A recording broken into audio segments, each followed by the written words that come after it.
ವಿಜಯನಗರದಲ್ಲೂ ಕೂಡ ಸಿಕ್ಕಾಪಟ್ಟೆ ಮಳೆ ಆಗ್ತಾ ಇದೆ, ಭಾರಿ ಮಳೆ ಆಗ್ತಾ ಇದೆ. ಇದರಿಂದ ಅವಾಂತರಗಳು ಕೂಡ ಈಗ ಸೃಷ್ಟಿಯಾಗ್ತಾ ಇದೆ. ನೆಲಕ್ಕೂಳಿರುವಂತಹ ಬೆಳೆದು ನಿಂತ ಬಾಳೆ, ಶಾಲೆಗೋಡಿಗೂ ಕೂಡ ಈಗ ಹಾನಿಯಾಗಿದೆ.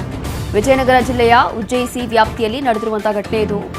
ನಿಂಬಳಗಿರಿಯ ಶಾಲೆ ಕಟ್ಟಡದ ಗೋಡೆಗೂ ಕೂಡ ಈಗ ಡ್ಯಾಮೇಜ್ ಆಗಿದೆ. ಗಾಳಿಯಿಂದಾಗಿ ಕಂಬಿ ಸಮೇತ ನೆಲಕ್ಕೆ ಉಳಿದೆ ಶೀಟ್ಗಳು ಕೂಡ. ಉಜ್ಜಯಿಸಿ ಸುತ್ತಮುತ್ತಲಿನ ಗ್ರಾಮಗಳಾಗಿರುವಂತಹ ಮಂಗಾಪುರ, ನಿಂಬಳಗೆರೆ, ಯರಮನಹಳ್ಳಿ, ಗಾಣಗಟ್ಟೆಯಲ್ಲಿ ಬೆಳೆಗಳಿಗೂ ಕೂಡ ಇಲ್ಲಿ ಹಾನಿಯಾಗಿದೆ ಅನ್ನೋದು ಗೊತ್ತಾಗ್ತಾ ಇದೆ. ಹೀಗೆ ಭಾರಿ ಮಳೆ ಆಗ್ತಾ ಇದೆ, ಗಾಳಿ ಸಮೇತ ಭಾರಿ ಮಳೆ ಆಗ್ತಾ ಇರುವಂತ ಎಫೆಕ್ಟ್ ಇದು. ಹೀಗೆ ಉಜ್ಜಯಿಸಿನೇ ಈ ಮಟ್ಟಕ್ಕೆ ನಿಂಬಳಗೆರೆ ಇರ್ಬೋದು, ಯರಮನಹಳ್ಳಿ, ಗಾಣಗಟ್ಟೆಯಲ್ಲಿ ಬೆಳೆ ಹಾನಿಯಾಗಿದೆ. ಮತ್ತೊಂದು ಕಡೆ ಇಲ್ಲಿ ಶಾಲೆ ಗೋಡೆಗೂ ಕೂಡ ಡ್ಯಾಮೇಜ್ ಆಗಿದೆ ಅನ್ನೋದು ಕೂಡ ಸದ್ಯಕ್ಕೆ ಗೊತ್ತಾಗ್ತಾ ಇದೆ. ಇದೆಲ್ಲವೂ ಕೂಡ ವಿಜಯನಗರದಲ್ಲಿ ಆಗ್ತಾ ಇರುವಂತಹ ಮಳೆಯ ಎಫೆಕ್ಟ್. ವಿಜಯನಗರ ಇರ್ಬೋದು ಅಥವಾ ಉತ್ತರ ಕರ್ನಾಟಕ ಭಾಗ ಇರ್ಬೋದು, ಈಗಾಗಲೇ ಅಲ್ಲಿ ರೆಡ್ ಅಲರ್ಟ್ ಕೆಲವೊಂದು ಕಡೆ, ಯೆಲ್ಲೋ ಅಲರ್ಟ್ ಕೆಲವೊಂದು ಕಡೆ ಹವಾಮಾನ ಇಲಾಖೆಯಿಂದ ಸೂಚನೆ ಕೊಡಲಾಗಿತ್ತು.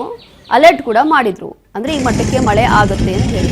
ಅದರಂತೆ ಈಗ ಸಿಕ್ಕಾಪಟ್ಟೆ ಮಳೆ ಆಗ್ತಾ ಇದೆ. ಹಾಗಾಗಿ ಈಗ ಉಜ್ಜಯಿನಿ ವ್ಯಾಪ್ತಿಯಲ್ಲಿ ನಡೆದಿರುವಂತಹ ಘಟನೆ ಇದು.